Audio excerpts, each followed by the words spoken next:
entire Halcro acquisition. The first quarter we had some expenses, but we're about $100 million to our credit facility, which will be all paid off by July. So again, very good position from that perspective, and a very strong balance sheet.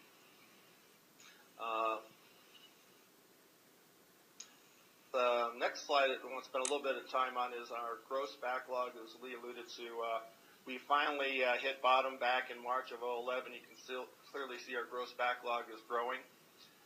And with Halcro, we're now at about $7.2 billion, clearly going back to 2009 territory, so that's very, very strong. You see the lag of the recession. You just see the shape of the recession and how we lag. Our industry tends to lag. It's about a couple years. It's definitely a 2-year lag. You can see back in 2007, 2008 when we really peaked at a backlog of about $8.7 billion. It took about 2 years to really run it off.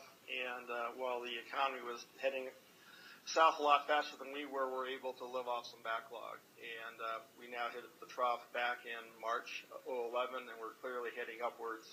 And with Halcro, you can see definitely a big add of about $600 million of additional gross revenue backlog.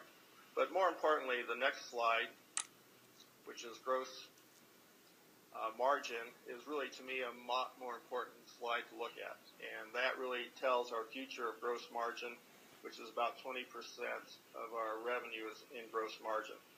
And where we are with just what I call historical CH, we're about $1.1 billion, close to where we're at a peak back in 2007 and 2008.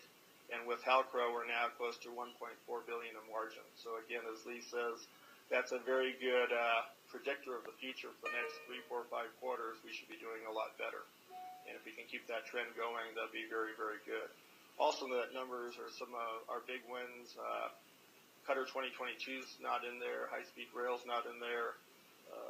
Philadelphia is not in there. So we have a lot of big wins that aren't in those numbers right now. So overall, I think we're definitely headed in the right direction. All right, well, let's talk about some of the wins that actually make up that backlog. When you look at that backlog number going up, it's made up of a bunch of individual project achievements, new business team achievements, proposals that were won. And for the next couple of slides, we've got a list of some of the really big wins that we've had. And actually, most of these are not in that backlog number. So that's really good information. So these are things that I think you need to hear about, because probably you played a part in some of these individually. You know, we have in nuclear